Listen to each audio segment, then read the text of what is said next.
कराची वज़ीर आला सिंध मुराद अली शाह का कहना है कि कैनाल्स का मनसूबा हमारे हाथ से निकला तो फिर एहतजाज होगा। कराची में मीडिया से गुफ्तगू करते हुए वज़ीर आला सिंध मुराद अली शाह ने कहा कि मनसूबा किसी ने भी बनाया हो लेकिन सिंध हुकूमत उसे मंजूर नहीं होने देगी। वज़ीर आज़म को नताइज का मालूम है, वो इंसाफ से काम ले। मुराद अली शाह ने कहा कि वो हर गारंटी देने पर तैयार हैं कि सिंध हुकूमत और पीपल्स पार्टी अवाम की ताकत से नहरों का मनसूबा बनाने नहीं देगी। इस्लामाबाद सऊदी अरब की जानब से वीज़े के इजरा की आखिरी तारीख 18 अप्रैल गुजरने के बाद 67,000 पाकिस्तानी आज़मीन हज के मुक़द्दस सफ़र की उम्मीदें मदूम हो गई और उनकी ज़िंदगी भर की जमा पूंजी दाव पर लग गई।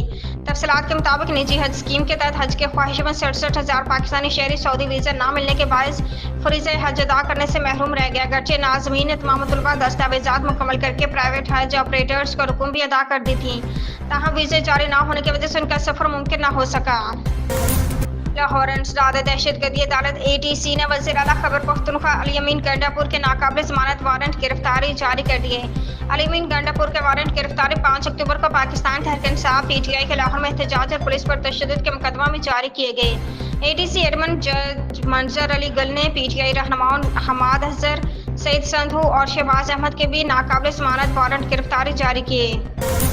इस्लामाबाद वज़ीर आज़म के मशीर राना सनाउल्लाह ने कहा कि जब नहरों की मंजूरी ही नहीं दी तो एतराज़ क्यों किया जा रहा है। सिंध में कुछ लोगों ने माहौल ख़राब करने की कोशिश की। उनका कहना था कि इस मामले में वज़ीर आज़म शहबाज शरीफ, सदर आसिफ ज़रदारी, बिलावल भुट्टो, नवाज शरीफ ऑन बोर्ड हैं। वज़ीर आज़म की तुर्की से वापसी पर नहरों के मामले पर पेशरफ्त होगी।